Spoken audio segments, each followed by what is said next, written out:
Hi everyone, this is Mrs. Paisano. This is an Egyptian clay scarab project for 3rd grade.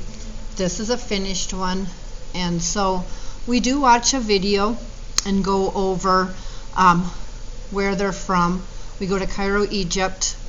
I have a little video that kind of says why the ancient Egyptians believed that the scarab was the sun god Ra or Khafre. And so this is what we're going to make. They have 3 sections. We're going to focus on the head, the thorax, and then the elytra. But when we first start out, while they're watching the video, I do give them a round, small ball of clay. And so on this, and I talked to them about this, it's in the elastic stage. We kind of go like this and wedge it a little bit. On this first step, to make it flat like a cookie, what I have the students do, and I do show them, I show them a couple times so that they can see what we do. So I have them stand up, and when they're doing this, I'm going to tell them, you're going to hold it in your hand like this, like a ball, and you're going to throw it down hard once. So if you're just doing this, are you throwing it down hard enough? No.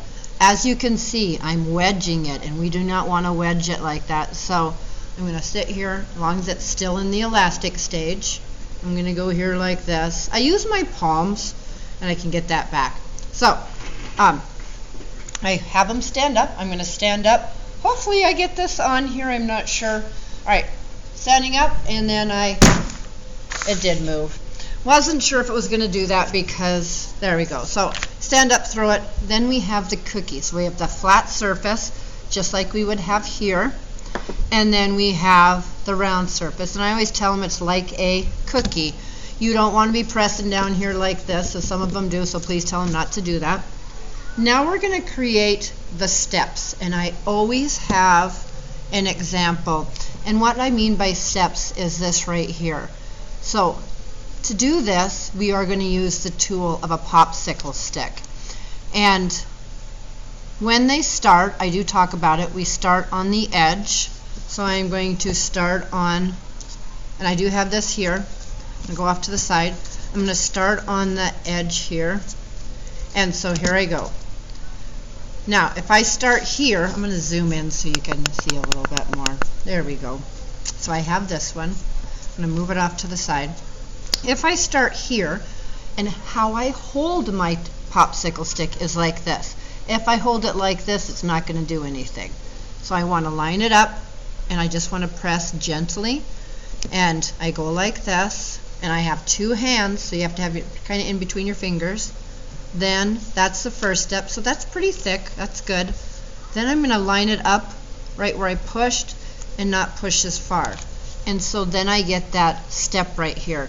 When you look at the one that I made already here with the class, you could see the steps. It's not a lot, it's just a little step. We don't want them too thin. If they make them too thin, here's an idea too. And so it is pretty thick. Oopsie. There we go. On this part here can be a little challenging to the students, so I do tell them to watch. I do make a couple extra just so that we do have this. When they're cutting, I tell them to hold it like this, and we're going to cut here like this, because a lot of students have not used a butter knife or anything to cut. So when we're cutting, we cut like this. If I do it this way, it's not really going to cut. We are going to do a 90-degree angle. So I tell the students, they're going to hold it like this, push straight down, and go out like this.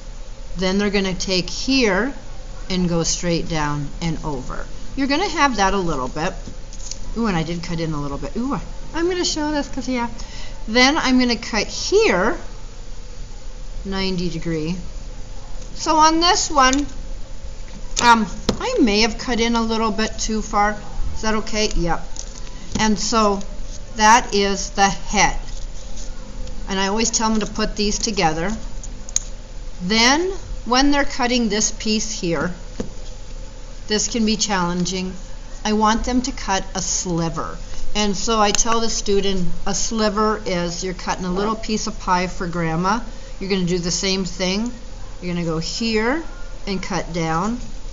But you want to make sure when I do cut that I am not coming too close to here, because if I cut these at the same, it doesn't look like your example. So I do tell the students, look at your example.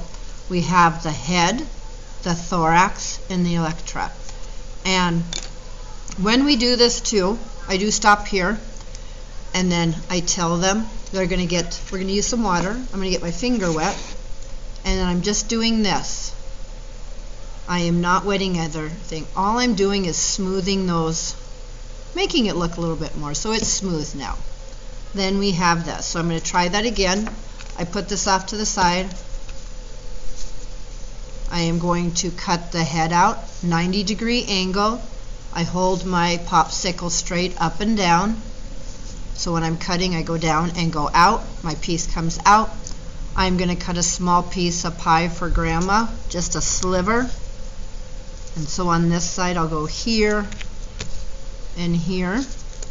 Once I get these out, I put all of these into a pile. We don't want them to dry out, so it's best to have them in a pile. I'm going to put my finger in the water, and then I just roll my finger over this. And I do tell students I am not wetting this. Some students like to wet the whole thing and turn it into mud. But I do remind them not to do that.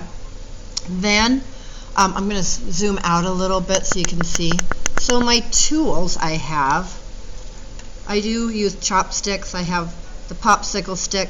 I usually put the hole in there later. I never have the students do that. I let it get a little firmer. It stands out a little bit.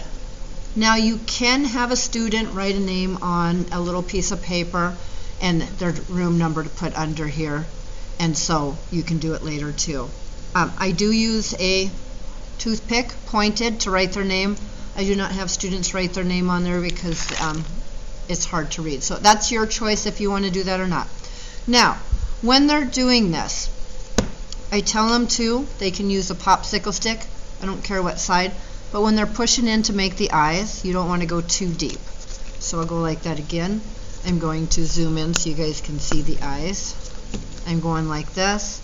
I'm just pressing softly. There we go. Now on here, this is an option. They could take the popsicle stick, and when the clay is still elastic and you can kind of shape it, that kind of helps right there. They can do that. When they're making the elytra, the wings, I go like this, and I just tell them, just go like this. We're not pressing hard. Some like to cut. It's easier that way. Now if they want to add some stuff on here, it's easier when they don't go so deep. So if I want to do this and make it light, I tell them go light. They can do a texture design if they want to on there. It's optional. We are going to paint these based on the colors of what the Egyptians used, the same colors. And it's easier to add designs if it's flat. So they can do this. That's a choice. There's one design. On this one here, I'll say again, you take your popsicle stick, and you just push, not hard. I can even do this, and then it kind of makes the thorax look a little different than the head. I'm going to take my popsicle stick, go here like this, and I have the elytra. I have showed students doing this too, just a little push in. This is easy to paint. So there's one option. And then they also have this. Sometimes they can do this. A lot of students I don't show that because they mess it up too much. But it's up to you. Maybe you have one of those students. So see how I did that? Just lightly. The clay is still elastic. And then on this one, maybe I want to go like this. And there we go. Basic and simple. This one has been sitting out. I will take this here and I use this. When I do this, I go all the way through, and then I do smooth the sides out here, and then I will write example because this is an example. And so again, make sure that this is clean each time because it will. Go in here, just press through, boom, smooth that out, I'm going to write example, and then again go through here and example. And then I let these stay out for probably about 3 weeks, and they just air dry. And so there we have it. We have an Egyptian scarab. I'm going to zoom in a little. These are my Egyptian scarabs. And it's nice to have, I do put these examples out. I have some examples I put out on tables, and that's kind of nice too. All right, Miss Paisano, create art.